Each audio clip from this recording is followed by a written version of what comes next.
odam bolasiga qanchalik yaxshilik qilmading, to'qqizta bor kelganda sen ham Hech qachon hech kimga zaifligimni ko'rsatmayman. Agar bir marta zaiflik qilsang, seni shunday kuch bilan uloqtirib yuboradiki, qaytib o'rningdan tura olmaysan. Sen ham, men ham, dunyodagi odamlar ham hayot bergan zarbaga chidolmaydi.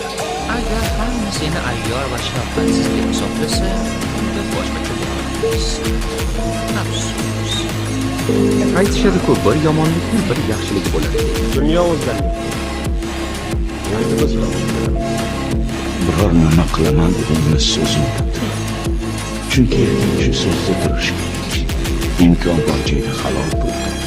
qo'lingdan hech nima kelmaydi deganlarga sira quloq solma. Hatto menga